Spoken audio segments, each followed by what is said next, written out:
له ونشهد أن لا إله إلا الله وحده لا شريك له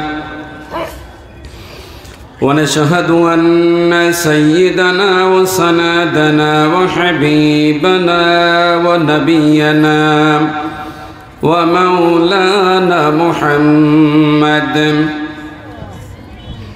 الذي أرسله بالحق بشيرا ونذيرا وداعيا إلى الله بإذنه وسراجا منيرا أما بعد فقد قال الله تعالى في كلامه المجيد وفيه فرقانه الحميد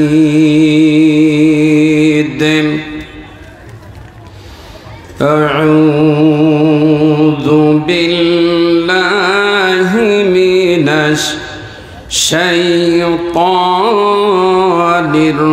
الرجيم بسم الله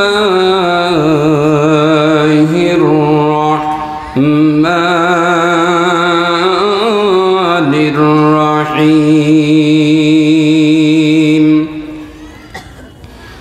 إن الله عنده علم الساعة وينزل الغيث ويعلم ما في الأرحام وما تدري نفس ماذا تكسب غدا وما تدري نفس بأي أرض تموت إن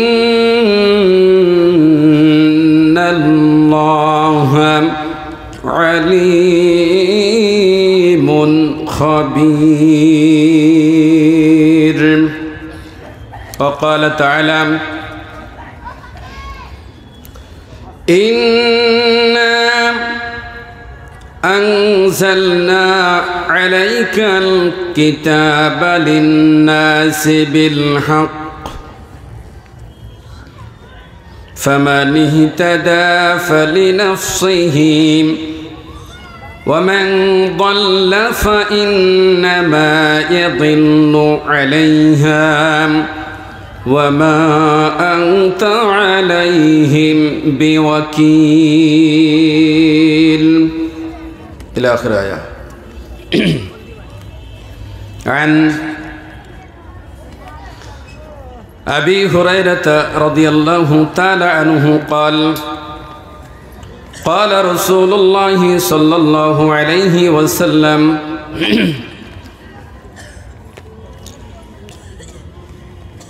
من تعلم علما مما ابتغى به وجه الله لا يتعلمه إلا ليصيب به أرضا من الدنيا لم يجد عرف القيامة يعني ريحها. رواه مسلم أو كما قال عليه الصلاة والسلام.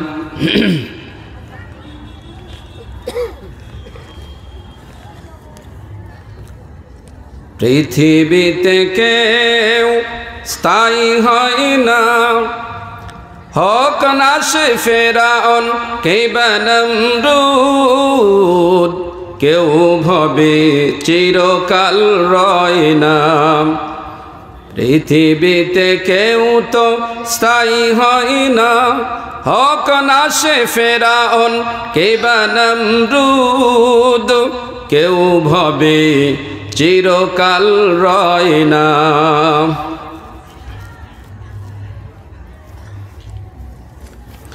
আলহামদুলিল্লাহ, মাদ্রাসা মিফতাহুল উলুম তাজবিদুল কোরআন এর উন্নতিকল্পে ২৮তম বিরাট ধর্মীয় জলসার শ্রদ্ধাভাজন সম্মানিত সভাপতি, সহসভাপতি আজকে এ মহতি জলসার আমন্ত্রিত বিশেষ অতিথিবৃন্দ, মাগরিব হতে পর্যন্ত আপনাদেরকে কোরআন হাদিস থেকে যারা আলোচনা করে ধন্য করেছেন, যাদেরকে আপনারা ইনভাইট করেছেন, বিশেষ করে বিভিন্ন জেলা হতে জায়গা হতে আলেম ওলামা যারা এখানে এসে কোরআন হাদিস দিয়ে আপনাদেরকে ধন্য করেছেন, স্টেজে বসা আছেন, অত্র এলাকার সম্মানিত সুধীবৃন্দ, জলসা কমিটির সম্মানিত সদস্যবৃন্দ, সামনে বসা আছেন মুসলমান ভাইরা, পর্দার আড়ালে প্রিয় মা ও ভগ্নীগণ, সকলকে নিয়ে শুভ সন্ধ্যায় আল্লাহ তাআলার দরবারে লাখো কোটি শুকরিয়া আদায় করি যে আল্লাহ তাআলা আপনাকে আমাকে নির্বাচন করে বাড়ির থেকে বের হয়ে যথার্থ দায়িত্ববোধ থেকে দায়িত্ব পালন করে আমরা এ দিনে বৈঠকে নিজ দায়িত্বে ধৈর্য ধারণ সহকারে যে আল্লাহ তাআলা বসার সুযোগ দান করেছেন, সেজন্য আমরা আল্লাহ তাআলার দরবারে আলোচনার প্রারম্ভে শুকরিয়া আদায় করি। আলহামদুলিল্লাহ। লক্ষ কোটি দুরুদ আর সালাম বর্ষিত করি সর্বকালের সর্বশ্রেষ্ঠ নেতা,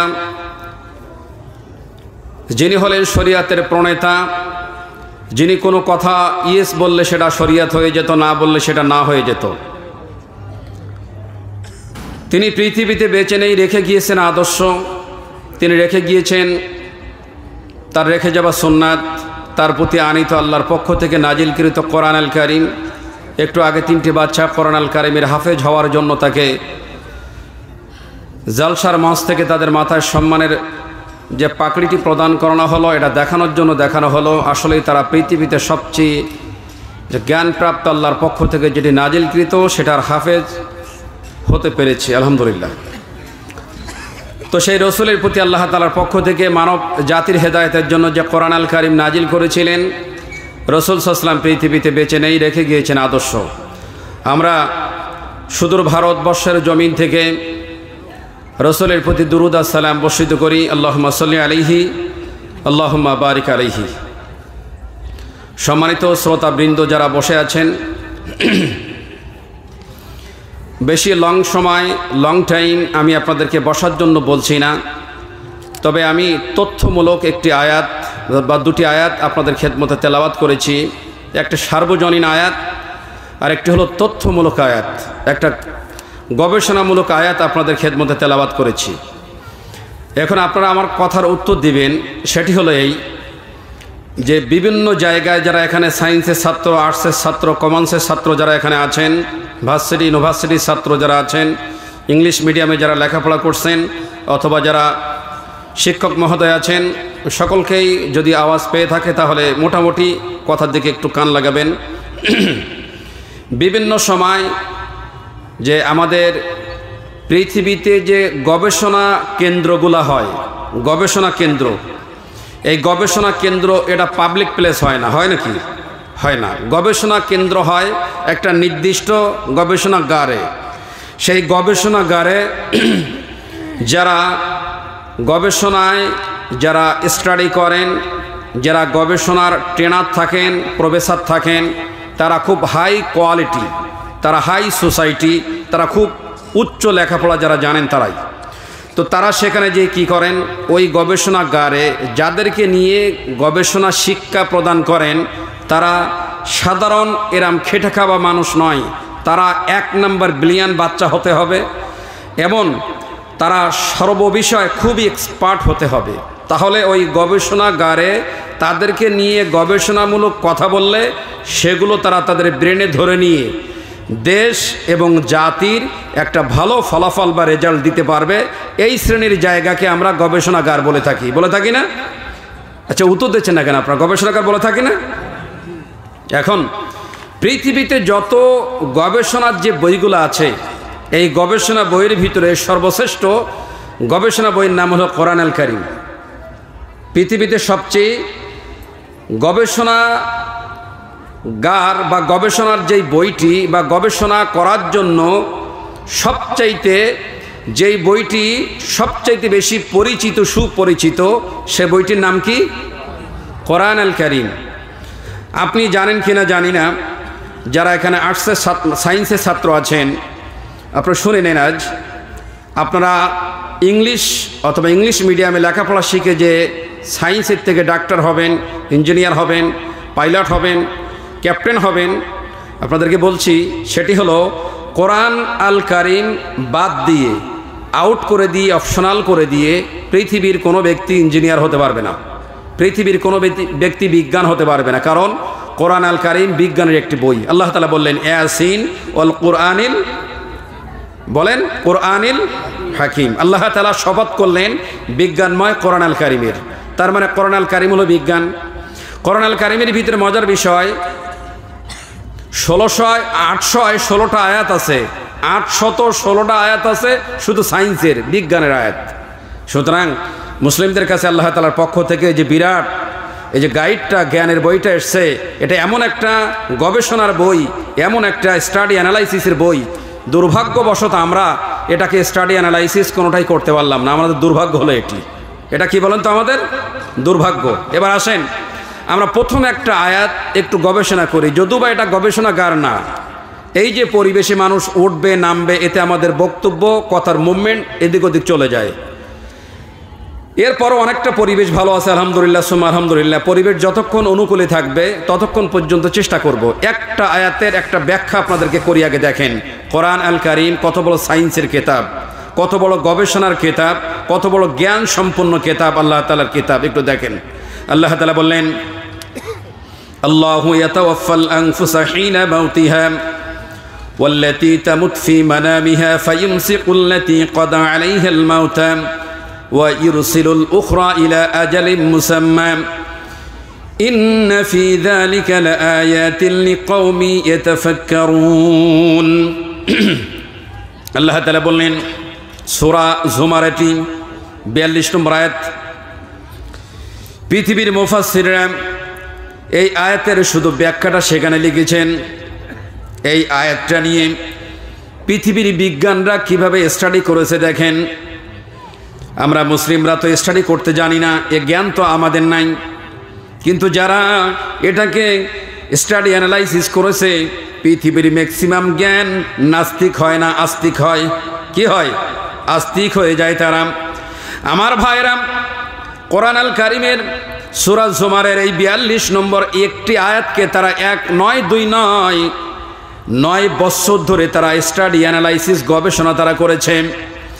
এইখানে আল্লাহ তাআলা বললেন একজন ব্যক্তির যখন মৃত্যুর সময় হয়ে যায়, গতানুগতিকভাবে যে আমরা মরে যাই, আমার বাবা মরে গিয়েছে, আপনার বাবা মরে গিয়েছে, আপনার মা মরে গিয়েছে, গ্রামবাসী মরে গিয়েছে, সবাই একসাথে তাদের জানাজা করে তারে কবরস্থ করে চলে আসলেন আপনি। এটা এ পর্যন্ত আপনি দেখলেন।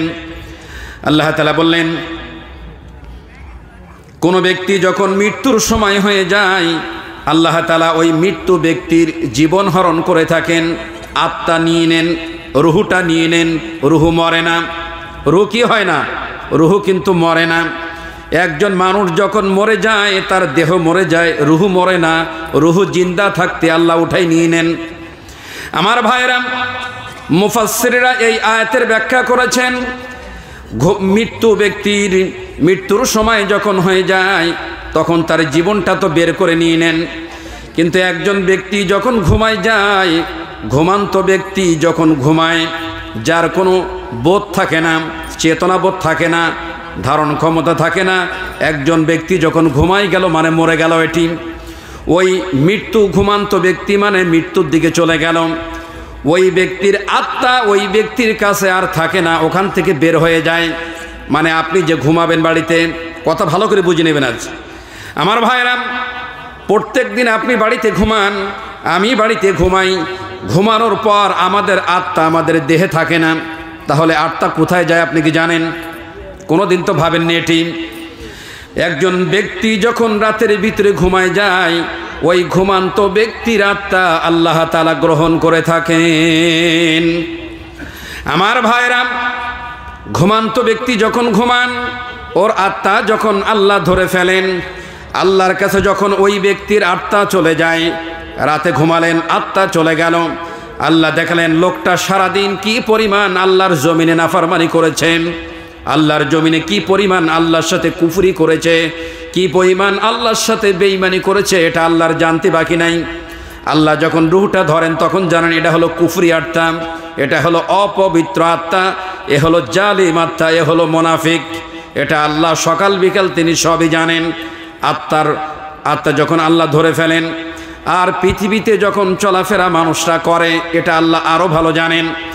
ওই ব্যক্তি যখন ঘুম থেকে জাগ্রত হয়ে যায়, আল্লাহ যার হায়াত রয়েছে তার কাছে তার রুহটা ফেরত দেন, যার হায়াত নেই আল্লাহ তার রুহটা আর পৃথিবীতে ফেরত দেন না। আমার ভাইরা, এইখানে মজার বিষয়, এখন যে আল্লাহ আত্মা ধরেন আবার আত্মা ফেরত দেন, এই কথাটা ভুল প্রমাণ করার জন্য বিজ্ঞানিকরা 9টা বছর ধরে স্টাডি করলেন। জার্মানির বিজ্ঞানী, আমেরিকার বিজ্ঞানী আর ফ্রান্সের বিজ্ঞানীরা সর্বোচ্চ চেষ্টা করে সর্বশেষ কোরআন আল কারীমের কাছে স্যালেন্ডার হয়ে গেল। তারা মাথা নত করলো। সেটা কিভাবে বা দেখেন, বিজ্ঞানিকরা আজ প্রমাণ করেছে একজন ব্যক্তি যদি একটানা 6 ঘন্টা ঘুমায়, কয় ঘন্টা? 6 ঘন্টা যদি ঘুমায়, ওই ব্যক্তি প্রত্যেক 1 ঘন্টায় 9 মিনিট ডেট এক্সপায়ার হয়ে যায়, পুরা মরে যায়। একজন ব্যক্তি যখন 6 ঘন্টা ঘুমায়, প্রত্যেক 1 ঘন্টায় পুরা ডেড হয়ে যায়। পুরা যখন ডেড হয়ে গেল, 6 ঘন্টার 54 মিনিট পুরো ডেট এক্সপায়ার আপনি হয়ে গেলেন। এখন আপনি যে ডেট এক্সপায়ার হয়ে গেলেন কিভাবে মানবেন? আপনাকে এইটা মানার জন্য সায়েন্সের বই পড়া লাগবে না, আপনি নিজে বুঝবেন। এবার দেখেন সেটা কিভাবে। সারাদিন আরামের ভিতরে সারা রাত আপনি আরামে বিছনায় ঘুমালেন, আপনি খাটের উপরে চৌকির উপরে আপনার নরম বিছনায় ঘুমালেন, গায়ের ভিতরে কম্বল দিলেন, গরমের সময় এসির ভিতরে থাকলেন। সকালবেলা যখন ঘুমির থেকে উঠলেন, ওঠার সাথে সাথে দেখবেন আপনি যখন বসবেন মাথাটা ঘোরে। যখন অনেক ব্যক্তি দাঁড়ায় দেখবেন মাথা ঘোরাচ্ছে, হঠাৎ মাথা ঘুরে পড়ে যায়। আবার অনেক ব্যক্তি ঘুমির থেকে ওঠার পরে গায়ে কোনো জোর থাকে না, বল থাকে না। আর এরকম হয় না? একদম গায়ে তো একদম বল পাওয়া যায় না। কারণ কি? আপনি তো কাজ করেননি, আপনি তো রোদে যাননি, আপনি তো কর্মকাণ্ড কিছুই করেননি, আপনি তো রেস্ট নিচ্ছিলেন 6 ঘন্টা। 6 ঘন্টা ঘুমালেন, তার উপরও ঘুমিতে উঠে আপনার শরীর কেন ক্লান্তি লাগে বলুন তো দেখি? তার মানে হলো এটাই, 6 ঘন্টা পৃথিবীতে ডেট এক্সপায়ার হয়ে জমিনে শুয়েছিলেন, ওই সময়টা আপনার কাছ থেকে আপনার রুহটা আল্লাহ ধরেছিলেন। আমার ভাইরা, এই আয়াত দিয়ে বিজ্ঞানিকরা প্রমাণ করলেন। আর রসুলের সেই হাদিসটার সাথে কিভাবে মিলে গেলেন? 3 ব্যক্তির প্রতি আল্লাহ শরিয়াত উঠাই নিয়েছেন। 3 ব্যক্তির আল্লাহ শরিয়াতের কলম, তাদের ভালো মন্দ কোনোটাই লেখেন না। তার একটি, কোনো ব্যক্তি যদি ঘুমায় যায়, ঘুমের ভিতরে কোনো ভালো বা মন্দ খারাপ যাই স্বপ্ন দেখুক না কেন, এই জন্য ওই ব্যক্তির আমল নামায় ভালো মন্দ কিছু লেখা হয় না, পাপ লেখা হবে না। মানে ঘুমান্ত ব্যক্তি, ওই ব্যক্তি যা দেখবে না কেন, অন্য কোনো ব্যক্তি ওই ব্যক্তির আমল নামায় কিছু লেখা হবে না। এই জন্য একজন ব্যক্তি সারাদিন পর যখন ঘুমালো, ঘুমানোর আগেই বুঝে শুনে ঘুমাবেন। আমার আত্মা আল্লাহ ধরে ফেলবেন, আমার আত্মা আল্লাহ রাখবেন।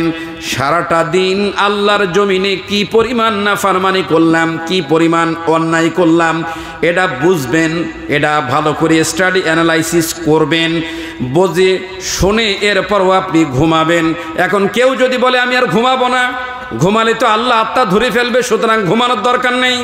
একজন ব্যক্তি যদি না ঘুমায় 18 দিন পর্যন্ত বেঁচে থাকতে পারবে। একটানা 18 দিন পর্যন্ত কোনো ব্যক্তি যদি আর না ঘুমায়, 18 দিন পর পৃথিবীর থেকে ওই লোকটা আর বাঁচতে পারবে না। তার মানে আপনাকে সুস্থ থাকতে গেলে আপনারে ঘুমাতে হবে। আর ঘুম মানে মরণ। ঘুম মানে কি? ঘুম মানে হলো মরণ। আর মরণ মানে আপনার আত্মা আল্লাহ ধরে ফেলেছেন। আপনি ভালো নাকি মন্দ মানুষের কাছ থেকে সার্টিফিকেট নেওয়া লাগবে না। প্রত্যেক দিন আল্লাহর কাছে আপনার আত্মা সেখানে স্যাটিসফ্যাক্টরি হচ্ছে। আপনি পৃথিবীতে কি পরিমাণ আল্লাহর সাথে নাফরমানি করেছেন, আর কি পরিমাণ আল্লাহর সাথে ইমানদারি, ইমানের কোয়ালিটি হিসেবে কর্মকাণ্ড করেছেন, রব্বুল ইজ্জাত ওয়াল জালাল আল্লাহ তাআলা সম্পূর্ণ আপনাকে মনিটরিং হিসেবেই রেখে দিয়েছেন। সুতরাং মেহেরবানি করে আপনাদের অনুরোধ করে বলছি, সেটি হলো এই যে কোরআন আল কারীমের ভিতরে এমন কিছু বিষয় আল্লাহ তাআলা আমাদেরকে বোঝার জন্য দিয়েছেন যে আমরা বুঝি না, জানি না, বোঝার চেষ্টা করি না। এই জন্য চেষ্টা করবেন, এটি বোঝার চেষ্টা করবেন। সারাদিন আপনি যা করলেন আল্লাহর জমিনে, এটা মরে যখন আপনি ঘুমাবেন আপনার আত্মা আল্লাহ ধরে ফেলবে। আর যখন আল্লাহ আত্মা ধরবেন তখন কিন্তু কাজ সারা হয়ে যাবে, আপনি ভালো না মন্দটা ক্লিয়ার হয়ে যাবে। এবার আসেন আমার তেলাওয়াতকৃত আয়াত, আমি আপনাদের খেদমতে তেলাওয়াত করেছি সূরাতুল লোকমান। কোরআন আল কারীমে মানুষের নাম তো লোকমান রাখা হয়, লোকমান শব্দের অর্থ হলো বিজ্ঞান, জ্ঞানী। তো এই লোকমানের 34 নম্বর আয়াতে কারিমা আপনাদের খেদমতে তেলাওয়াত করেছি। এই 34টা আয়াত এর ভিতরে আছে, লাস্টের আয়াতটা আমি আপনাদের কাছে বলেছি। এর ভিতরে 5টা বিষয় আল্লাহ তাআলা পৃথিবীর মানুষদেরকে বললেন, 5টা বিষয়ের জ্ঞান আমি আল্লাহ তাআলা পৃথিবীর কোনো মানুষকে দেননি। এই 5টা বিষয়কে সামারাইজ করে আজ টোটাল বক্তব্যটা আমি সাজাই ফেলছি ইনশাআল্লাহ তাআলা। 5টা বিষয়ের এমন কিছু বিষয়ের ভিতরে আছে, দেখবেন পুরা টোটালটা আপনার জীবনটা কিভাবে এই 5টা আয়াতের ভিতরে ভেসে গেল। আর এই 5টা আয়াতের ভিতরে আপনি বুঝে নিতে পারবেন যে আপনি কোনভাবে, কোন অবস্থায়, কিভাবে আপনি আছেন, আর আপনার কোয়ালিটিটা, আপনার ইমানের কোয়ালিটিটা কতটুকুন, আর আপনি আল্লাহ তাআলার দরবারে কি করবেন না করবেন, পুরা বিষয়টা এই 5টা আয়াতের ভিতরে আল্লাহ তাআলা সীমাবদ্ধতা রেখেছেন। আমরা খেয়াল করে বেশিক্ষণ সময় নয়, এই 5টা আয়াতের 5টা শিক্ষা গ্রহণ করে আমাদের মৌলিক জীবনে, পারিবারিক জীবনে, সামাজিক জীবনে আমরা পুরা সময়টা, পুরা টোটাল জীবনটা আমরা যেন সাজাই ফেলে পরকালীন জীবন বলতে যেটি বুঝি, এই জীবনটা যেন আমরা সুন্দর সাজাই নিতে পারি। এ তৌফিক আল্লাহ দান করুক, বলুন আমিন। আরো জোরে বলুন আমিন। এবার আসেন, আল্লাহ তাআলা বললেন, ইন্নাল্লাহা ইনদাহু ইলমুস সাআ ওয়া ইউনাজ্জিলুল গায়সা ওয়া ইয়া'লামু মা ফিল আরহাম ওয়া মা তাদরি নাফসুম মাযা তাকসিবু গাদান ওয়া মা তাদরি নাফসুম বিআইয়ি আরদিন তামুত ইন্নাল্লাহা আলীমুন খাবীর। আল্লাহ তাআলা বললেন, নিশ্চয়, আয়াতের ব্যাখ্যার দিকে এবার খেয়াল করেন, নিশ্চয় কিয়ামতের জ্ঞান আল্লাহর কাছে আছে। কিয়ামতের জ্ঞান কার কাছে? আল্লাহর কাছে আছে। কিয়ামত, কিয়ামত কারে বলেন? কিয়ামত শব্দের অর্থ কি আপনি জানেন? যেদিন ইসরাফিল সিংহায় ফুৎকার করবেন, ফাইদা নুফিখা ফিস-সূরি নাফকাতু ওয়াহিদা, যেই জমিনে আপনি বসে আছেন, বিরাট ভারসাম্য জমিন, বিরাট আকাশ আপনি দেখতে পেলেন, 7টা আকাশ মাথার উপরে আছে, বিরাট সূর্য আছে। পৃথিবীর জমিন ছাড়া, পৃথিবী ছাড়া 13 লক্ষ গুণ বড় সূর্য। সূর্যের চাইতে যেই নক্ষত্র রাজিগুলো আমাদের মাথার উপরে আল্লাহ রেখে দিয়েছেন, এত বড় বড় নক্ষত্র রাজি আল্লাহ আমাদের মাথার উপরে রেখে দিয়েছেন, গ্যালাক্সিগুলো রেখে দিয়েছেন, মিল্কওয়েগুলো রেখে দিয়েছেন। আল্লাহ তাআলা বললেন, যেদিন কিয়ামত সংগঠিত হবে সেদিন ইসরাফিল আলাইহিস সালাম সিংহায় ফুৎকার দিবেন। এক ফুৎকারে গোটা তামাম আকাশ এবং জমিন, সূর্য, নক্ষত্র যা কিছু রয়েছে সবগুলা ভেঙে চৌচির হয়ে যাবে, কেউ দাঁড়াতে পারবে না। আমার ভাইরা, এই যে বিরাট বিরাট পাহাড়গুলো দেখছেন, তুলার মতো উঠতে থাকবে। কিয়ামত এমন কাছাকাছি মানুষের জীবনে এসে যাবে। এখানে বলা হয়েছে, আল্লাহ তাআলা তার নবীকে জানাই দিলেন, আল্লাহর নবী যখন মক্কা নগরীতে মানুষদেরকে কিয়ামতের ভয়াবহতার কথা বললেন, তখন কাফিররা রাসূলকে জিজ্ঞেস করলেন, ও মুহাম্মদ শুনে নাও, কিয়ামত কখন হবে বলো তো দেখি, কিয়ামত কখন হবে? এই কিয়ামত কখন হবে এই কথাটি রসুলের কাছে যখন জানতে চাইলেন, ওই সময় আল্লাহর নবী নিজের থেকে কোনো কথা তিনি বানাই বলেন না, তিনি যা বলেন কোরআন আল কারীম আল্লাহর পক্ষ থেকেই তিনি বলেন। আল্লাহ তাআলা বললেন, ওয়া মা ইয়ানতিকু আনিল হাওয়া ইন হুয়া ইল্লা ওয়াহয়ু ইউহা। আমার নবী নিজের থেকে বানাই কোনো কথা তিনি বলেন না, তিনি যা কিছু তোমাদের কাছে বলেন এ সকল কথা, সব কথাগুলা আমি রব্বুল ইজ্জাত ওয়াল জালাল আমার কথা। আমার ভাইরা, আল্লাহ তাআলা রাসূলকে এবার জানাই দিলেন, হে রাসূল, মক্কা সুদ্ধা পৃথিবীর সমস্ত মানব মণ্ডলীকে আপনি জানাই দিয়ে দিন, কিয়ামত কখন হবে এই জ্ঞানটা কেবল আমি আল্লাহ আমার কাছে রেখে দিয়েছি। কিয়ামত কখন হবে পৃথিবীর কোনো মানুষ জানে না, কিন্তু কিয়ামত কখন হবে এর কিছু আলামত পৃথিবীতে তোমরা দেখতে পাবে। কিয়ামতের আলামত পৃথিবীতে দেখা যাবে। কিয়ামতের আলামত কারে বলেন? এবার কিয়ামতের আলামত দেখেন। হযরত আবু মুসা আশআরী রাদিয়াল্লাহু তাআলা আনহু তিনি বললেন, লা ইয়াশরাবান্নান নাসু মিন উম্মতি লা খামরা ইয়ামুসুনাহা বিগাইরি ইসমিহা ইয়াযিবু আলা রুউসিহিম বিল মাআসি ওয়াল মাগনিয়াত ইয়াখসিফাল্লাহু বিহিমুল আরদা ওয়া ইয়াজআলা মিনহুমুল কিরাদাতা ওয়াল খিনজির। রাসূলের একজন বিশিষ্ট জলিল কদর সাহাবা আবু মুসা আশআরী রাদিয়াল্লাহু তাআলা আনহু তিনি বলেন, কিয়ামত হওয়ার পূর্বেই পৃথিবীতে এমন কিছু আলামত ঘটে যাবে, এমন কিছু কর্ম পৃথিবীর মানুষরা ঘটাই দিবে, তখন তোমরা জানবে কিয়ামত খুব কাছাকাছি। তার এক নাম্বার, যারা সমাজের লিডার শ্রেণীর ব্যক্তি আছেন, রবিদা যারা আছেন, নেতৃত্ব স্থানীয় ব্যক্তি যারা আছেন, তোমরা খেয়াল করে দেখবে আল্লাহর নবী বললেন তারা ইয়ামুসুহা বিগাইরি ইসমিহা, মদ পান করবে, নাম দেবে ভিন্ন। এই যে মাদ্রাসার উন্নতি গল্পে জলসা হলো 28তম জলসায়, ভালো করে কথা খেয়াল করেন। এই জলসার যারা মাদ্রাসার শিক্ষক মহোদয় আছেন, হাফেজ সাহেব আছেন, মাওলানা আছেন, কারি সাহেব আছেন, এই যে মাদ্রাসার শিক্ষক মহোদয় যারা আছেন, যিনি মসজিদের ইমাম রয়েছেন, এই ইমাম সুদ্ধা যারা দায়িত্বশীল ব্যক্তি আছেন, এরা সবাই যদি মদ পান করে, এরা সবাই যদি নেশার সাথে জড়িত হয়ে যায়, তাহলে এই এলাকার মানুষরা এই দায়িত্বশীল ব্যক্তিদের একজনকে রাখবে না, এখান থেকে বের করে দিবে। আবার যারা দায়িত্বশীল ব্যক্তি, তাকওয়াশীল ব্যক্তি, তাদেরকে কিন্তু আনবে, ঠিক না, যে এদের রাখবে না। আমার ভাইরা, শের জামানায় এমন ঘটবে, সমাজের নেতৃত্ব স্থানীয় ব্যক্তি যারা হবে তারা কি করবে জানো? কিয়ামতের আলামত হলো এটাই। কিয়ামত কখন হবে জানবে না, কিন্তু যারা সমাজের নেতা হবে, এই সমাজের নেতৃত্ব স্থানীয় ব্যক্তিরা মদ পান করবে।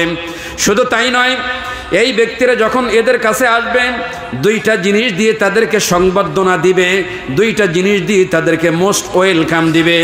একটা হলো বাদ্যযন্ত্র, আর একটি হলো নারী। বাদ্যযন্ত্র দিয়ে, নারী দিয়ে যখন নেতাদেরকে ওয়েলকাম জানানো হবে, আল্লাহ তাআলার নবী বললেন ওই ব্যক্তিদেরকে কিয়ামতের মাঠে আল্লাহ তাআলা কুকুর এবং খিনজিরের আকার আকৃতি দিয়ে কিয়ামতের মাঠে উঠাবেন। কাদেরকে? যারা রাসূল সাল্লাল্লাহু আলাইহি ওয়াসাল্লামের দ্বীনের বাইরে যে এমন কোন দ্বীন ধর্ম পৃথিবীতে পালন করবে যেটা আল্লাহ এবং তার নবী না বলে দিয়েছেন। আল্লাহ নবীকে জানানো হলো কিয়ামত কখন হবে পৃথিবীর মানুষ জানবে না, কিন্তু কিয়ামতের আলামতটা পৃথিবীতে হবে তখন জানবে। এই কাজগুলা যদি পৃথিবীর মানুষ করে, তখন তোমরা জানবে কিয়ামত খুব কাছাকাছি এসে গিয়েছে। আমার ভাইরা, কিয়ামত যখন হবে, কখন হবে আপনি জানেন? একজন ব্যক্তি খাওয়ার জন্য হাতে ভাত নিয়েছে বা লোকমা নিয়েছে, গালের ভিতরে দিবে। হঠাৎ করে কিয়ামতের আলামত বা কিয়ামতের দামামা বেজে গিয়েছে, ওই ব্যক্তি হাতের লোকমাটা গালে দিতে পারবে না। একজন ব্যক্তি বাজারে গিয়েছে, বাজারে যেতে পারবে না, তার আগে কিয়ামত শুরু হয়ে গিয়েছে।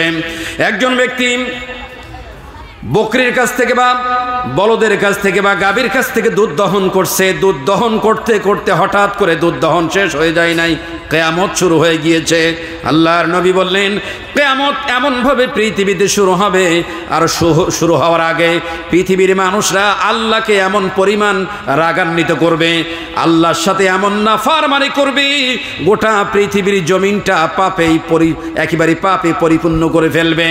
আমরা পৃথিবীর জমিনটা এমন অপবিত্র করে ফেলেছি, আল্লাহর জমিনে বসে বসে থেকে, আল্লাহর জমিনে চলাফেরা করে, আল্লাহর সাথে সকাল বিকাল এমন পরিমাণ নাফরমানি করেছি, আর আল্লাহ আমাদের প্রতি এত রাগান্বিত হয়েছেন, যার কারণে এমন বড় বড় বিপদ, এমন বড় বড় মুসিবত, এমন বড় বড় ভিক্টোরিয়া আল্লাহ পৃথিবীতে আমাদের জন্য নিক্ষেপ করেছেন, যারা ওষুধ এখনো পর্যন্ত নির্মাণ হয় নাই।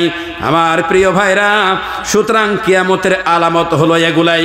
কিয়ামত কখন হবে জানি না, কিন্তু কিয়ামতের যতগুলো আলামত পৃথিবীতে ঘটে যাবে, ম্যাক্সিমাম কিয়ামতের আলামতগুলো সব ঘটে যাচ্ছে। অনেক ব্যক্তি আছে এখানে তাহাজ্জুদ পড়ে, অনেক ব্যক্তি আছে ফজরের নামাজ কোনোদিন কাজা করেনি, অনেক ব্যক্তি আছে কোরআন তেলাওয়াত বন্ধ করেনি, তার মেয়ে বেপরদায় চলাফেরা করে, তার স্ত্রী বেপরদায় চলাফেরা করে, তার খাওয়া হলো হারাম। আল্লাহর কসম করে বলছি, আল্লাহুম্মা শাহাদ, আল্লাহুম্মা শাহাদ, ওই ব্যক্তির তাহাজ্জুদ, ওই ব্যক্তির ফজরের সালাত, ওই ব্যক্তির কোরআন তেলাওয়াত ওকে জান্নাতে নিতে পারবে না, কোনোদিন জান্নাতে যেতে পারবে না এই ব্যক্তি। কারণ এ ব্যক্তি এখনো পর্যন্ত তার চারিত্রিক বৈশিষ্ট্য, ইসলামের নীতি নির্ধারণ যেগুলো আছে, নীতিমালা আছে, এর ভিতরে এখনো পর্যন্ত আসতে পারি নাই। সুতরাং আমি আপনাদেরকে অনুরোধ করব, সেটা হলো এই, কিয়ামত কখন হবে জানি না, কিন্তু কিয়ামতের আলামত ঘটতেছে এটি আমাদের ভিতরে। সুতরাং আমাদেরকে মেহেরবানি করে এখন আমাদেরকে চেষ্টা করতে হবে যে আমি কত বড় ইমানদার, এটা প্রমাণ করবে সূরা ইউসুফের 106 নম্বর আয়াত। বাড়িতে যেয়ে সূরা ইউসুফের 106 নম্বর আয়াতটা খুলে দেখবেন যে আপনি মুসলিম এখনো আছেন কি আছেন নেই। এটা সূরা ইউসুফের 6 নম্বর আয়াত দ্বারা প্রমাণ হবে এটি। আমার ভাইয়েরা এবার আসেন দ্বিতীয় নম্বর বিষয়টা চলে যায়। এরপরে আল্লাহ তাআলা বললেন আকাশ থেকে, ওই যে আকাশ দেখা যায়, আকাশ তো দেখতে পাই না, প্রথম আকাশের মহাশূন্য দেখি আমরা। আল্লাহ তাআলা বললেন আকাশ থেকে কখন পৃথিবীতে পানি বর্ষণ হবে, পানি আসবে, এইটা পৃথিবীর মানুষদের হাতে আমি দেই নাই। মানুষরা ইচ্ছে করলে আকাশ থেকে পানি পৃথিবীতে আনতে পারবে না। এখন আকাশ থেকে পৃথিবীতে পানি যে আসে বা আসবে, এই আকাশ থেকে পৃথিবীতে পানি আসবে, আর পানি মানে হলো রিজিক। পানি মানে কি? পানি মানে হলো রিজিক। পানি মানে কি বলেন তো? রিজিক। আল্লাহ তাআলা বললেন সূরা মুলকের 30 নম্বর আয়াতে, কুল আরাআইতুম ইন আসবাহা মাউকুম গাওরান ফামান ইয়াতিকুম বিমাইন মাইন। আল্লাহ তার নবীকে জানাই দিলেন, হে নবী, পৃথিবীর মানুষদেরকে বলে দিন, আমি যদি ভূগর্ভের ভিতরে যে পানির লেয়ার যেটা আছে, পানির লেয়ার যেখান থেকে টিউবওয়েলে পানি ওঠে, এখন বিভিন্ন ব্যক্তি গমের ভিতরে, ভুট্টার ভিতরে, আলুর ভিতরে যে পানি সেচ দিচ্ছেন, নিচের থেকে ভূগর্ভের থেকে পানি উঠাচ্ছেন, আল্লাহ বললেন আমি যদি পানির লেয়ারটা আরো গভীরে দিয়ে দেই, আরো নিচে দিয়ে দেই, তোমরা কি নিচের থেকে ভূগর্ভের থেকে পানি উঠাতে পারবে না? আমি যদি আকাশের বৃষ্টি বন্ধ করে দিয়ে দেই, পৃথিবীর কোনো ব্যক্তি চেষ্টা করলেও আকাশ থেকে এক ফোঁটা পানি পৃথিবীতে আনতে পারবে না, এটা কোনোভাবে আনা সম্ভব নয়। সুতরাং 5টা বিষয়ের 2 নাম্বার হলো এটাই, আল্লাহ আকাশ থেকে কখন পৃথিবীতে বৃষ্টি বর্ষণ করবেন, এটা কেবলমাত্র শুধুমাত্র নিয়ন্ত্রণ করেন রব্বুল ইজ্জাত ওয়াল জালাল। হযরতে আব্দুল্লাহ ইবনে ওমর রাদিয়াল্লাহু তাআলা আনহু, হাদিসটি বুখারীতে এসেছে, একটা লম্বা হাদিস তিনি বর্ণনা করেছেন। এই হাদিসের ভিতরে হযরতে আব্দুল্লাহ ইবনে ওমর তিনি বলেন, আল্লাহর রাসূল সাল্লাল্লাহু আলাইহি ওয়াসাল্লাম তিনি আমাদের জন্য আল্লাহর কাছে 6টা ফিতনার হাত থেকে দোয়া করেছেন। 6টা ফিতনা দিয়ে আল্লাহ আমাদেরকে বিপদে ফেলে দেবেন, আর আল্লাহর নবী ওই 6টা ফিতনার হাত থেকে বাঁচার জন্য তিনি আল্লাহর কাছে দোয়া করেছিলেন। ওই 5টা ফিতনা, সেই 5টা ফিতনার একটা হলো এই, আল্লাহ তাআলা আকাশের বৃষ্টি বন্ধ করে দিয়ে দেন একটা অপরাধের কারণে। কোন অপরাধের কারণে? পৃথিবীর মানুষদেরকে আল্লাহ যাদেরকে ধনাঢ্য করেছেন, সম্পদ দান করেছেন, যাদেরকে বিত্তবান করেছেন, যারা বিত্তশালী হয়েছেন, যারা বিজনেসম্যান হয়েছেন, কোটি কোটি টাকার মালিক যারা হয়েছেন, করোড়পতি যারা হয়েছেন, আল্লাহ বললেন যারা অর্থ সম্পদের মালিক যারা হয়েছে, এই ব্যক্তিরা যখন যাকাত দেয় না, আমি আল্লাহ তাআলা আকাশের বৃষ্টি বন্ধ করে দেই। চিরদিনের জন্য বা কিয়ামত পর্যন্ত বৃষ্টি বন্ধ করে দিতাম। পৃথিবীর মানুষ যখন কি করবে? 2টা অপরাধের সাথে জড়িত থাকবে। এক, যাকাত দিবে না, আর ওজনে কম দিবে। যারা ওজনে কম দেয় আর যাকাত প্রদান করবে না, এই 2টা অপরাধের সাথে যদি কোনো কম জড়িয়ে যায়, আল্লাহর নবী বললেন তাহলে ওই কমের ভিতরে আল্লাহর পক্ষ থেকে বৃষ্টি বন্ধ হয়ে যায়। এত রাগান্বিত তিনি হয়ে যান, কিয়ামত পর্যন্ত পৃথিবীতে আর বৃষ্টি দিতেন না। রাসূল বললেন একটি কারণে পৃথিবীতে আল্লাহ বৃষ্টি দেন, সেটা হলো গবাদি পশু পৃথিবীতে আছে, তারা তো কোনো অপরাধ করেনি, শুধু গবাদি পশুর কারণে আল্লাহ তাআলা পৃথিবীতে বৃষ্টি বর্ষণ করেছেন। তা না হলে কিয়ামত পর্যন্ত আল্লাহ পৃথিবীতে বৃষ্টি দিতেন না। কথা বুঝলেন? তাহলে আল্লাহ তাআলা বললেন 5টা বিষয়ের জ্ঞানের 2 নাম্বার হলো এই, আকাশ থেকে কখন বৃষ্টি পৃথিবীতে নামবে এটা নিয়ন্ত্রণ করেন কে? আমার ভাইয়েরা, খরা চৈত মাসে যখন আপনি বিলে যাবেন, আপনার জমিনটা দেখবেন রোদের তাপে জমিনটা ফেড়ে চৌচির হয়ে গিয়েছে। যদি নিচ থেকে পানি বন্ধ হয়ে যায়, আকাশ থেকে যদি পানি বন্ধ হয়ে যায়, পৃথিবীর মানুষের রিজিক খরা হয়ে যাবে। একবার হযরতে ওমর রাদিয়াল্লাহু তাআলা আনহুর জামানায় এমন পরিমাণ খাদ্যের সংকট দেখা দিয়েছে। এই খাদ্যের সংকটের কারণে বিভিন্ন সময় তিনি রাজা বাদশাদের কাছে খাবার চাইলেন। চাইতে চাইতে ইয়ামানের বাদশার কাছে খাবার চাইলেন। আমার মদিনার এমন দুর্ভিক্ষ দেখা দিয়েছে, আমার মদিনার মানুষরা অভাব অনটনের ভিতরে হাউ হাউ করে কান্নাকাটি করছে, আমি সহ্য করতে পারছি না, আমাদের খাবারের ব্যবস্থা করো তো দেখি। ইয়ামানের বাদশা বললেন, আমিরুল মুমিনিন খলিফাতুল মুসলিমিন, এমন পরিমাণ মদিনাতে আপনাকে এমন পরিমাণ সম্পদ দেওয়া হবে, একটা উট থাকবে মদিনায় আর একটা উট থাকবে ইয়ামানে, মধ্যখানে যত জায়গা সবগুলা উট থাকবে একটার পিছনে আর একটা উট থাকবে, প্রত্যেকটা উটের পিঠের উপরে পর্যাপ্ত পরিমাণ খাবার দেওয়া হবে, যাতে করে মদিনার মানুষের অভাব অনটন দূর হয়ে যায়। হযরতে ওমর খুব খুশি হলেন, খাবার ঠিকই দেওয়া হলো। কিছুদিন পর আবার দেখা গিয়েছে দুর্ভিক্ষ দেখা দিয়েছে। দুর্ভিক্ষ যখন বন্ধ হয় না, বন্ধ হচ্ছে না, একজন আনসারী সাহাবা 3 দিন পর্যন্ত খাই নাই। 3 দিন না খাওয়া অবস্থায় রাতের ভিতরে স্বপ্ন দেখছেন বিশ্ব নবী সাল্লাল্লাহু আলাইহি সাল্লামকে। ঘুমের ভিতরে স্বপ্ন দেখছেন আল্লাহর নবী কোন একটা মজলিসের ভিতরে বলছেন, আমি উমরকে বুদ্ধিমান মনে করতাম, কিন্তু ওমর যে এত বোকা আমি নবী তা জানতাম না। একজন আনসারী সাহাবা 3 দিন পর্যন্ত খাওয়া না, গভীর রজনীতে ঘুমের ভিতরে স্বপ্ন দেখলেন।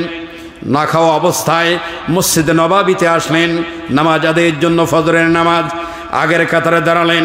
আগের কাতারে দাঁড়ানোর পরে জামাত যখন শেষ হয়ে গেলেন, ওমরের নেতৃত্বে ওমরের ইমামতিতে জামাত শেষ হয়ে গেল। জামাত যখন শেষ হয়ে গেলেন, এই অভুক্ত অবস্থায় এই আনসারী সাহাবা তিনি বললেন, ও আমিরুল মুমিনিন খলিফাতুল মুসলিমিন, আমি ঘুমের ভিতরে একটা স্বপ্ন দেখেছিলাম, আমি কি আপনার কাছে বলতে পারি এটি? তিনি বলেন, হ্যাঁ বলো। তিনি বললেন, আমি ঘুমের ভিতরে স্বপ্ন দেখলাম বিশ্বনবী সাল্লাল্লাহু আলাইহি ওয়াসাল্লাম তিনি একটা মজলিসের ভিতরে বলতেছিলেন, আমি ওমরকে বুদ্ধিমান মনে করতাম, কিন্তু ওমর যে এত বোকা তা আমি কোনোদিন জানতাম না। বলার সাথে সাথে ওমর বুঝতে পেরেছে ইয়ামানের বাদশার কাছে মদিনার মানুষের দুর্ভিক্ষের কারণের জন্য খাবার চেয়েছিলাম, খাবার দাও যাতে করে মদিনার দুর্ভিক্ষ যেন কেটে যায়। মদিনার মানুষ ইয়ামানের বাদশার কাছে কেন খাবার চাবো আমি? ইয়ামানের বাদশা খাবার দিলে তো আমার মদিনার মানুষের দুর্ভিক্ষ কাটবে না। দুর্ভিক্ষ কাটতে গেলে যিনি মদিনার মালিক, যিনি মদিনার মানুষের জীবনের মালিক, যিনি তিনি হলেন আল্লাহ তাআলা।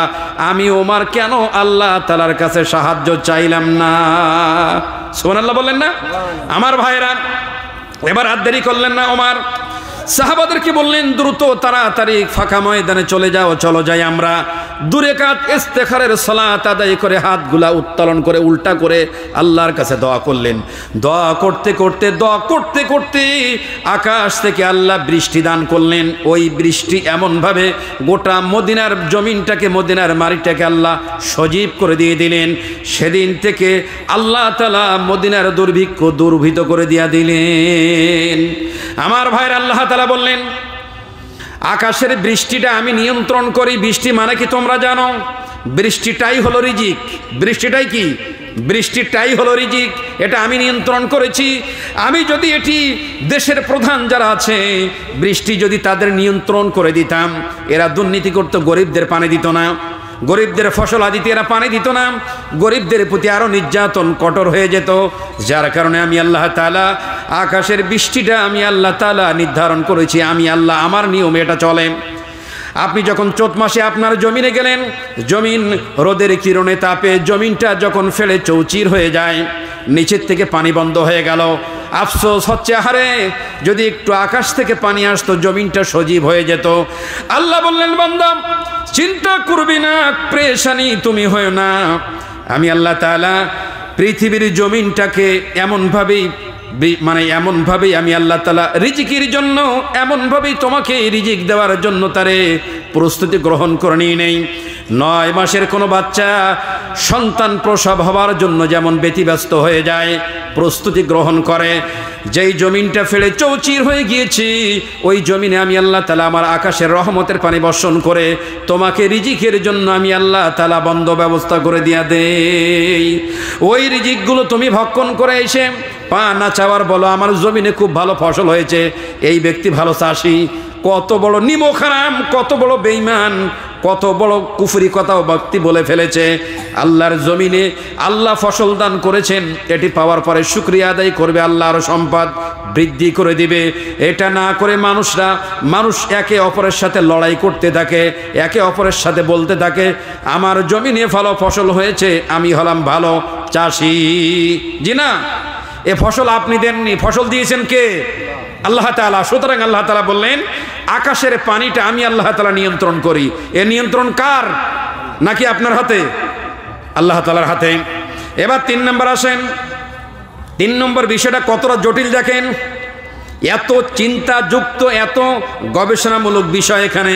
আল্লাহ তাআলা বললেন সূরা লোকমানের 34 নম্বর আয়াতের 3 নম্বর বিষয়, সেটা হলো এই, একজন পুরুষ, ভালো করে বুঝবেন, যারা বিবাহিত পুরুষ শুনে নেন, যারা এখনো বিবাহ করেননি চান্স আছে তারাও আপনারা বুঝবেন, যৌবনটা হেফাজত রাখবেন। আল্লাহ নবী বললেন মান আদমামলি মা বাইনা লাহইহি ওয়া মা বাইনা রিজলাইহি আদমামলাহুল জান্নাহ। আল্লাহ নবী বললেন আমার উম্মতরা যদি আমার দুটো জিনিসের গ্যারান্টি দেয়, আমি রসুল বলে গেলাম, কিয়ামত পর্যন্ত কথা থেকে গেল, ওই উম্মতকে জান্নাতে নিয়ে যাওয়ার জন্য আমি রসুল গ্যারান্টি হয়ে গেলাম। বলেন সুবহানাল্লাহ। পৃথিবীর কোনো নেতা নেই, পৃথিবীর কোনো ব্যক্তি নেই আপনাকে জান্নাতের গ্যারান্টি দিতে পারবে। জান্নাতের গ্যারান্টি দিয়েছেন কে? মুহাম্মদ সাল্লাল্লাহু আলাইহি ওয়াসাল্লাম। এবার আসেন, আল্লাহ তাআলা বললেন যারা বিবাহিত বৈবাহিক জীবনে যারা প্রবেশ করেছে, আমরা তো বাবা হয়েছি, আমার 2টা পুত্র সন্তান আল্লাহ দান করেছেন। আমরা যারা বাবা হয়েছি বা বৈবাহিক জীবনে আমরা যারা প্রবেশ করেছি, নতুন বিবাহ হয়েছে, নতুন বিবাহ হওয়ার পরে স্বামী এবং স্ত্রী একসাথে নতুন জীবন, নতুন সংসার, নতুন অধ্যায় শুরু হয়েছে। স্বামী স্ত্রী একসাথে যখন তারা তাদের সংসার চলতে শুরু করেছে, গভীর রজনীতে স্বামী এবং স্ত্রী একে অপরের সাথে যখন মিলিত হয়েছে, আল্লাহ তাআলা বললেন যে আমি আল্লাহ তাআলা তোমার ওই বিরাট ভালোবাসা, বিরাট একটা মুহূর্ত, বিরাট একটা আবেগময় অবস্থায় আমি আল্লাহ তোমাকে আবেগ করে দিলাম, বিরাট একটা ভালোবাসা করে দিলাম, বিরাট একটা অন্যরকম একটা অন্য জগৎ আমি আল্লাহ তোমাকে করে দিলাম। কিন্তু ওই জগৎটার ভিতরে আল্লাহ তাআলার কি যে এক নিদর্শন রয়েছে তুমি কি জানো না? সেই নিদর্শনটা কি?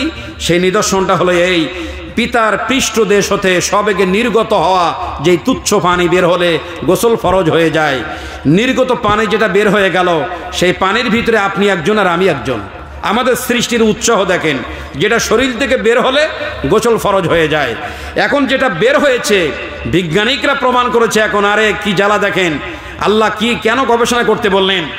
এখন এই সবেগে নির্গত যেটা পানি বের হয়েছে, ওর ভিতরে যে ব্যাকটেরিয়া, একটা নারীর পেটের ভিতরে 2টা, 1টা, 2টা, 3টা, 4টা এরম বাচ্চা হয়, কিন্তু সাধারণত একটা হয়, বেশিরভাগ একটাই হয়, মাঝে মধ্যে যদি 2টা হয় হতে পারে এটি, কিন্তু ম্যাক্সিমাম একটাই হয়।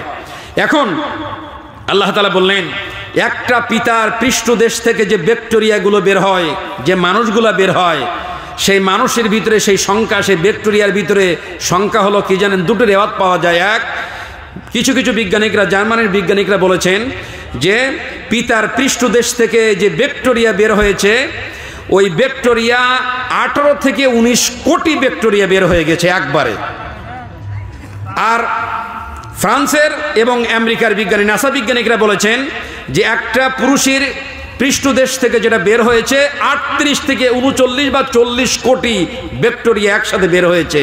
কাকতালীয়ভাবে এখানে মজার বিষয়, আল্লাহ তাআলা কোনো মহিলার পেটের ভিতরে যদি অতটা জায়গা দিতেন যে একসাথে 38 থেকে 39 কোটি অথবা 40 কোটি জাম বা ব্যাকটেরিয়া বা বাচ্চা ধারণ করতে পারবে, একটা মহিলা 40 কোটি বাচ্চা নিতে পারবে, তাহলে পিতার কাছ থেকে যেটা বের হয়ে, আমি পিতা, আমার কাছ থেকে যেটা বের হয়ে আসছে একসাথে 40 কোটি বাচ্চা হতো।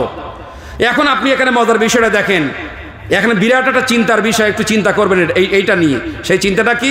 আপনি আর আমি ভেবেছি আমরা আল্লাহ, আমি কি গরিব মানুষ, আমার বাড়িতে 5 তলা বাড়ি আছে, আমার অন্য ভাইয়ের 10 তলা বাড়ি আছে, তার বিরাট ব্যবসা আছে, আমার তো কিছু নাই, আমি এত হতাশ, আমি এত গরিব। এটা অনেক সময় আমাদের ভিতরে চিন্তা আসে, অনেক সময় আমাদের এইগুলো আসে, কল্পনা প্রসূত এগুলো এসে যায়। এটা করবেন না। কেন করবেন না? দেখেন এই আয়াত দিয়ে আপনি বুঝবেন। এখানে আপনি যেদিন পিতার পৃষ্ঠদেশ থেকে বের হয়ে আসছিলেন, সেদিন ওই কোটি কোটি ব্যাকটেরিয়া জাম, ওই 40 কোটি ব্যাকটেরিয়ার ভিতরে আপনি একজন, সেই 40 কোটি ব্যাকটেরিয়ার ভিতরে আমি একজন। 40 কোটি ব্যক্তি আমরা একসাথে দৌড়াচ্ছিলাম। দৌড়াতে দৌড়াতে ফি করারিম মাকিন, আমার মায়ের সুরক্ষিত স্থান, যেখানে কোনো জাম প্রবেশ করতে পারবে না, এমন একটা সুরক্ষিত স্থানে, খুব সুন্দর জায়গা, আল্লাহ তাআলা এমন সুন্দর জায়গা মায়ের পেটের ভিতরে রেখে দিয়েছেন। পৃথিবীর সর্বশ্রেষ্ঠ বনি আদম সেখানে লালিত পালিত হবে। সাধারণ কোনো ফ্যাক্টরি এটি নয়, সাধারণ কোনো জায়গা এটি নয়, এটা আল্লাহর নির্বাচিত পছন্দ মতো জায়গা, তাও মায়ের পেট। জায়গাটা আল্লাহ এমন একটা জায়গায় নির্ধারণ বনি আদমের জন্য করেছেন, পৃথিবীর সবচেয়ে সেফ জোন, পৃথিবীর সবচেয়ে সুন্দর জায়গা, একেবারে আল্লাহর পছন্দের মতো এত সুন্দর একটা আন্ডারগ্রাউন্ডে আমাদেরকে আল্লাহ তাআলা লালিত পালিত করলেন। এখন ওই সময় আমার হাত ছিল না, আমার পা ছিল না, আমার চোখ ছিল না, আমার বিবেক ছিল না, আমার সাহায্যকারী কেউ ছিল না। আমি ছিলাম আন্দাজে দৌড়াইছিলাম। ওই আন্দাজে দৌড়াতে আমি আমার মায়ের লেহেমের ভিতরে, আমি যখনই প্রবেশ করেছিলাম ওই 38 থেকে 39 কোটির ভিতরে আমি একজন। আগে যখন আমার মায়ের লেহেমের ভিতরে যেদিন প্রবেশ করেছি, ওদিন সাথে সাথে ওই দরজা বন্ধ হয়ে গেল। আর পিছনে যে আমার হাজার হাজার কোটি কোটি কোটি কোটি আমার সহযোদ্ধা যারা ছিল, সবাই ফেল হয়ে গেল, আমার কাছে পারলো না। তার মানে যেদিন আমার পিতার পৃষ্ঠদেশ থেকে বের হয়েছিলাম, সেদিন থেকে আমার জীবনের যোদ্ধা, সেদিন থেকে আমার জীবনের সংগ্রাম শুরু হয়েছিল। আমি হলাম সেই যোদ্ধা।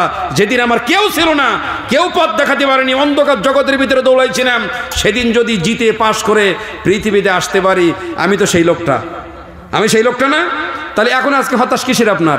দেখেন না, এই যে আন্তর্জাতিক খেলাগুলো, ফুটবল খেলাগুলো হয়, ক্রিকেট খেলাগুলো হয়, এই হয়তো 10টা রাষ্ট্র 20টা রাষ্ট্র খেলা হয়, কোটি কোটি দর্শক থাকে, তার ভিতরে একটা কাপ দেওয়া হয়। তো একজন ব্যক্তি 10টা বা 20টা রাষ্ট্রের ভিতরে 11 জন 22 জন খেলা করে, এক একটা পার্টি বেপার্টি মিলে, পক্ষ বিপক্ষ মিলে, তার ভিতরে তাদের কোটি কোটি দর্শক থাকে।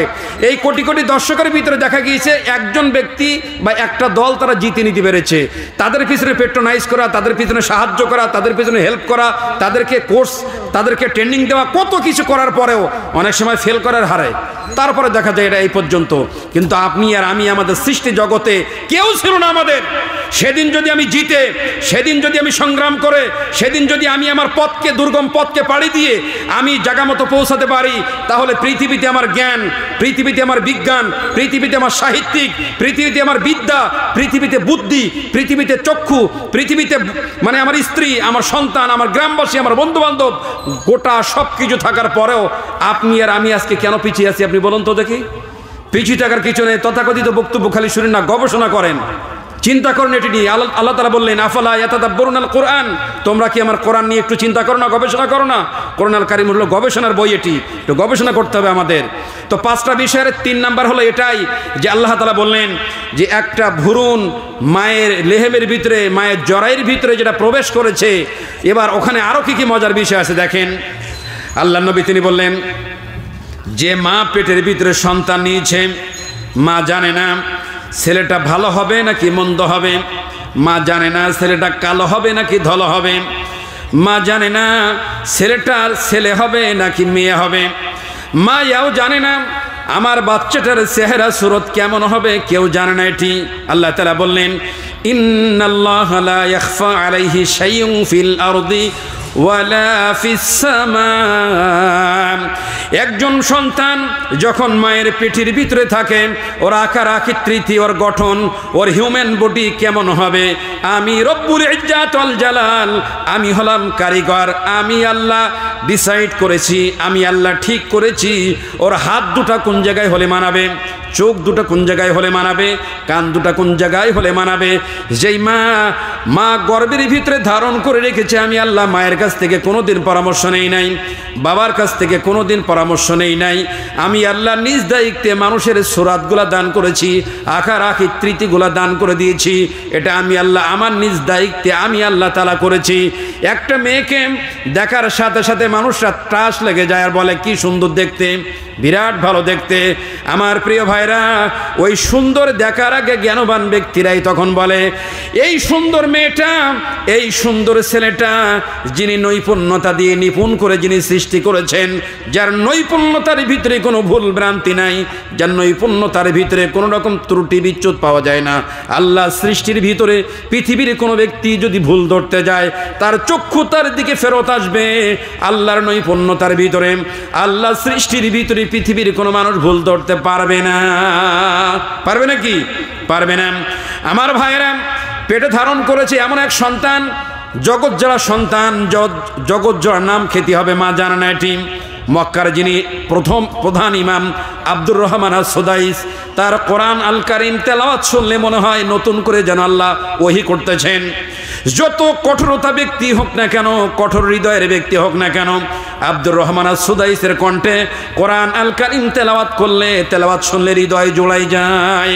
আমার ভাইরা, আবার এমন সন্তান পৃথিবীতে মা প্রসব করলেন, মা পেটে ধারণ করলেন, এই সন্তান সবচেয়ে বড় এফেক্টেড হয়ে গিয়েছে মাদকাসক্তির ভিতরে। সে ব্যক্তি চোরাকার বাড়ির ভিতরে হয়ে গেল, এ ব্যক্তি সন্ত্রাস হয়ে গিয়েছে, ওর মা জানে না এমন সন্তান পৃথিবীতে সে ধারণ করেছে পেটেতে, ও মা জানে না এটি।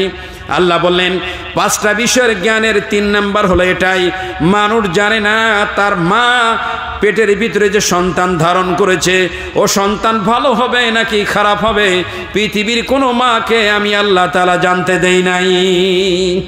আমার ভাইরা, যেদিন প্রবেশ করলে আমি জানি ও ছেলে হবে না মেয়ে হবে, আর 3-4 মাস পরে যাওয়ার পরে যখন ওর আকার আকৃতি হয়, সেদিন ডাক্তার বলে দিতে পারে ছেলে না মেয়ে। আর আল্লাহ বললেন দুনিয়ার মানুষের ছেলে হবে নাকি মেয়ে হবে, ভালো হবে নাকি মন্দ হবে, কেউ জানে না এটা। আমি রব্বুল ইজ্জাত ওয়াল জালাল পৃথিবীতে বান্দা আসার আগেই বান্দার ব্যাপারে আমি আল্লাহ তাআলা সব কমপ্লিটলি জানা আছে। আসলে নাই আমার ভাইরা? এরপরে 4 নম্বর বিষয়টা কি? আল্লাহ তাআলা বললেন পৃথিবীর মানুষরা আগামীকাল কি উপার্জন করবে তা জানে না। আগামীকাল আপনি আর আমি যে কি উপার্জন করবো জানি না। উপার্জন 2 প্রকার। উপার্জন কয় প্রকার? 2 প্রকার উপার্জন। 1 পৃথিবীর সম্পদ উপার্জন, 2 আমল উপার্জন। এখন সম্পদটা কি? যে আগামীকাল আমার কি উপার্জন হবে আমি জানি না। আগামীকাল বলতে কালকে না, এমন বলা হয় না। আগামীকাল বলতে টোটাল আপনার জীবনের ভিতরে আপনি একটা সময় ছিলেন বিরাট গরিব মানুষ, নির্দিষ্ট সময়ের ভিতরে দেখা গিয়েছে 5 বছর পরে আল্লাহ আপনার করোড়পতি করে দিয়েছেন, লাখপতি হয়ে গিয়েছেন। একজন ব্যক্তি কোটিপতি ছিল, কিছুদিন পর সে দুনিয়ার ফকির হয়ে গেল, তার আর কিচ্ছু নেই, দেউলিয়া হয়ে গেল। এরম হয় না এটি? আল্লাহ বললেন মানুষ জানে না আগামীকাল ওই ব্যক্তি কি উপার্জন করবে। সুতরাং আল্লাহ যাদেরকে সম্পদ দিয়েছেন তারা যেন ফকরবাজি না করে, তারা যেন অহংকারী না করে, তারা যেন পৃথিবীতে অহমিকা না করে। হযরত ওসমান রাদিয়াল্লাহু তাআলা আনহু আল্লাহ নবীর কাছে যে বলেন, ইয়া রাসূলুল্লাহ, ইয়া হাবিবাল্লাহ, আল্লাহর কাছে আপনি দোয়া করে দিন আল্লাহ যেন আমার সম্পদ কমাই দেয়, আমি এত সম্পদ আর নিয়ে পারছি না। আল্লাহ নবী হযরত ওসমানকে বললেন, ওগো ওসমান, 2টি কাজ যদি তুমি করতে পারো আল্লাহ তোমার সম্পদ তাড়াতাড়ি নষ্ট করে দিবে, সম্পদ হ্রাস পেয়ে যাবে, সম্পদ কমে যাবে। 1, তুমি উটির উপরে খাবার খাবে, যে রুটিটা পড়ে যাবে, যে গোশতের টুকরোটা মাটিতে পড়ে যাবে ওটা আর খাবে না। আর কোনো হতদরিদ্র অসহায় হতদরিদ্র ব্যক্তি যদি তোমার কাছে আসে, তুমি তারে কিছু না দিয়ে খারাপ ব্যবহার করে বের করে দিবে, তাহলে সম্পদ কমে যাবে। ওই সময় ওসমান গনি তিনি বললেন, ইয়া রাসূলুল্লাহ, ইয়া হাবিবাল্লাহ, আমি এই কাজ তো কোনোদিন করতে পারবো না। কোনো ব্যক্তি যদি আমার কাছে চাইতে আসে আমি কেন তারে দিব না, এটা আমি করতে পারবো না। আর আমি খেতে খেতে কোনো খাবার যদি পড়ে যায় ওই খাবারটা তো নষ্ট করতে পারবো না, ওটা আমার খেতে হবে এটি। আমার ভাইরা, আল্লাহ নবী তখন বললেন, ওসমান রে, কিয়ামত পর্যন্ত আল্লাহ তাআলা তোমার সম্পদ কোনোদিন কমাবে না, বৃদ্ধি হতে থাকবে। সেটা হলো এই, তার মানে হলো কোনো ব্যক্তি সম্পদ যদি কমাতে চায় তাহলে সম্পদশালী ব্যক্তির কাছে কেউ যদি চাইতে যায় তাহলে সে খারাপ ব্যবহার করে বের করে দিবে। কি করবে? খারাপ ব্যবহার করে বের করে দিবে, তাহলে তার সম্পদ এমনি কমা শুরু হয়ে যাবে। কারণ আল্লাহ নবী বললেন, লা ইয়ারহামুল্লাহু মান লা ইয়ারহামুন নাস, যে ব্যক্তি মানুষকে দয়া করবে না আল্লাহ ওই ব্যক্তিকে দয়া করবে না। কোনো ব্যক্তিকে যখন তার সম্পদ থেকে কিছু দান করে দিয়ে দেন, আল্লাহর অনেকগুলা নাম, ওয়ালিল্লাহিল আসমাউল হুসনা, আল্লাহর অনেক সুন্দর সুন্দর নাম রয়েছে। এই সুন্দর নামের ভিতরে একটি নাম হলো গনিয়ুন। আল্লাহুল গনিয়্যু ওয়া আনতুমুল ফুকারা। আল্লাহ হলেন সম্পদশালী আর আমরা হলাম ফকির। আমরা হলাম ফকিরের ঘরের ফকির। আমাদের ফকির সব আমরা এত টাকার মালিক হয়েছি, হার্টের ভিতরে যদি একটা টিউমার হয়ে যায়, সারা জীবনের সব সঞ্চিত সম্পদ সব কিছু ব্যয় করলে হার্টের একটা টিউমারের টাকা হবে না। আমার ভাইরা, দুনিয়ার কোনো অসহায় সুবিধা বঞ্চিত ব্যক্তিকে আপনি যখন আপনার এই কষ্টের একটি টাকা দিয়ে তারা সাহায্য করলেন, আল্লাহ তখন বললেন আমার কাজ হলো মানুষদেরকে সাহায্য করা, আমার বান্দাদেরকে সাহায্য করা।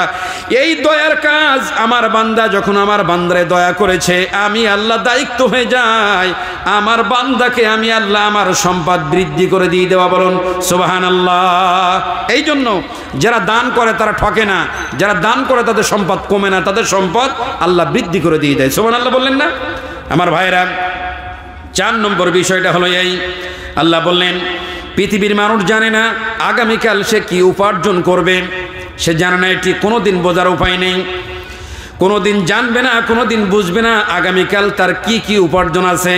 আর 5 নম্বর বিষয় হলো এই, ওয়ামা তাদরি নাফসুম বিআইয়ি আরদিন তামুত। আল্লাহ তাআলা বললেন যে পৃথিবীর কোনো মানুষ জানে না কোন অবস্থায়, কোন দিন, কোন সময় পৃথিবীর একজন মানুষকে আমি আল্লাহ মেরে দিব, মেরে ফেলব। কেউ জানে না এটা। আমার সারা জীবন জন্ম হলো জমিনে, আমার বাসস্থান জমিনে, খাদ্য উৎপাদিত হয় জমিনে, আমার চলাচল যানবাহন জমিনে, আমার বন্ধু বান্ধব জমিনে, আমার মায়ের কোল জমিনে, দুনিয়ার সব কিছু জমিনে থাকার পরেও আল্লাহ পৃথিবীর মানুষদেরকে ওপেন করে দিলেন, ও দুনিয়ার মানুষ, ওই জমিনে আমি তোমার এই জমিনে মৃত্যু ঘটাবো, কিন্তু তুমি তোমার মৃত্যুর ব্যাপারে মৃত্যুর 1 মিনিট আগ পর্যন্ত তুমি জানতে পারবে না। কি পারবে না? তোমার মরণের ব্যাপারে আমি আল্লাহ তোমাকে জানতে দেই নাই। একজন মানুষ যখন মরে গেল, মরে যাওয়া ব্যক্তিকে প্রথম যেই জায়গায় রাখা হবে, আমাদের ভাষায় আমরা বলি ইমিগ্রেশন কাউন্টার। একজন মানুষ পরকালে যখন পার হবে, পরকাল পার হতে গেলে প্রথম যে ইমিগ্রেশন কাউন্টার সেটা হলো কবর বলা হয়েছে। একজন ব্যক্তিকে যখন কবরে রাখা হবে, আল্লাহ নবী যখন জান্নাত এবং জাহান্নামের কথা বলতেন, হযরত ওসমান এত কাঁদতেন না। যখন কবরের কোনো কথা বলতেন, ওসমান কাঁদতে কাঁদতে তিনি বেহুশ হয়ে যেতেন। সাহাবারা জিজ্ঞেস করলেন, আমিরুল মুমিনিন, আল্লাহ নবী যখন জান্নাত জাহান্নামের কথা বলতেন এত বেশি কাঁদতেন না, আপনি কবরের কথা যখন দেখেন, কবরকে দেখেন, কবরের পাশ দিয়ে যান, কবরের কোনো কথা আলোচনা করলে এত বেশি কাঁদতে আপনাকে দেখেছি, অন্য কোনো বিষয়কে দেখলে এত কাঁদতে আপনারে দেখি নাই। সেই সময় ওসমান বলতেন, ও আমার সাথীরা শুনে নাও, একজন মানুষ পৃথিবীর থেকে চলে যাওয়ার পরে প্রথম যেই জায়গাটি যাবে, যেই স্থানে তার প্রথম সাক্ষাৎ হবে, ওই জায়গাটার নাম হলো কবর। ওই জায়গাটার নাম কি? ওই জায়গাটা হলো কবর। কবরে যাওয়ার পরে একজন ব্যক্তির পরিস্থিতি এত খারাপ হয়ে যাবে, একজন ব্যক্তির পরিস্থিতি এত বাজে হয়ে যাবে, নতুন জায়গায় যাওয়া, নতুন স্থানে যাওয়া কিছুই তার বলতে পারবে না। আল্লাহ তাআলা বললেন, ওমা তাদরি নাফসুম বিআইয়ি আরদিন তামুত। একজন ব্যক্তিকে কোন অবস্থায় আমি আল্লাহ মেরে দিব পৃথিবীর কেউ জানে না এটি। এখন আপনি হঠাৎ করে, এখন তো নতুন রোগ বের হয়েছে, নতুন মরণ, স্ট্রোক করেছে, স্ট্রোক করে মরে যায় বলে নতুন ভাষা, এটি আপডেট ভাষা। স্ট্রোক করা এরা তো কথা নয়, এখানে কথা হলো এই 1 সেকেন্ড হায়াত থাকতে পৃথিবীতে আপনি মরবেন না। যেদিন আপনার বয়স, মায়ের পেটে ছিলেন 120 দিন বয়স, অর্থাৎ 4 মাস। আপনার মায়ের পেটে যখন আপনি 4 মাস ছিলেন, 4টা বাক্য ফেরেশতারা এসে আপনার কপালে লিখে দিয়েছিলেন। এই 4টা বাক্যর একটি বাক্য হলো এটাই, পৃথিবীতে কতক্ষণ থাকতে পারবেন, পৃথিবীতে কত কদম উঠাবেন, কতক্ষণ শ্বাস প্রশ্বাস পৃথিবীতে ফেলবেন, এটা পৃথিবীতে আসার আগেই আপনার তাকদীরে আল্লাহ বরাদ্দ করে দিয়েছেন। এটা আমি জানি না, আপনিও জানেন না। আমি যদি জানতাম আমার মরণ 1 মাস পরে হবে, তাহলে আমি 1 মাস আগে মরে যেতাম। ওই টেনশনে, ওই পেরেশানি, ওই চিন্তায় মানুষ আগে মরে যেত, যার জন্য মৃত্যুর বিষয়টা আল্লাহ গোপন করে রেখে দিয়েছেন। পৃথিবীর কোনো মানুষকে আল্লাহ মরণের কথা জানতে দেই নাই। আল্লাহ তাআলা বললেন, কুল ইন্নাল মাউতাল্লাযী তাফিরুনা মিনহু ফাইন্নাহু মুলাকীকুম। হে রাসূল, পৃথিবীর মানুষদেরকে আপনি জানাই দিয়ে দিন, বলে দিয়ে দিন, যেই মরণ থেকে পালাও তুমি, মরণ থেকে এড়ে যাও তুমি, মরণ থেকে পালাও তুমি, মরণ তোমায় লইবে ঘিরি, যদিও সুদূর আকাশ পানে লকাও সেতা লাগিয়ে সিঁড়ি। এ মরণে এমন একজন যার কোনো ঔষধ নাই, যার কোনো ডাক্তার নাই। যেদিন নির্দিষ্ট সময় আপনার মরণের ঘন্টা বেজে যাবে, দুনিয়ার কোনো ব্যক্তি, দুনিয়ার কোনো মানুষ আপনাকে 1 সেকেন্ড পৃথিবীতে রাখতে দেবে না। স্টক করলেন আপনার মাঠে, স্টক করলেন রাতের ভিতরে, কেউ তো কালেমা আপনার পড়াতে পারলো না। আপনি কালেমা ছাড়া মরে গেলে জীবন বরবাদ হয়ে যাবে, তখন আপনি কি করবেন? আল্লাহ তাআলা বললেন সূরা সাজদা 11 নম্বর আয়াত 21 নম্বর পারার 15 নম্বর পৃষ্ঠার 1 নম্বর লাইন এখানে আছে। আল্লাহ তাআলা বললেন,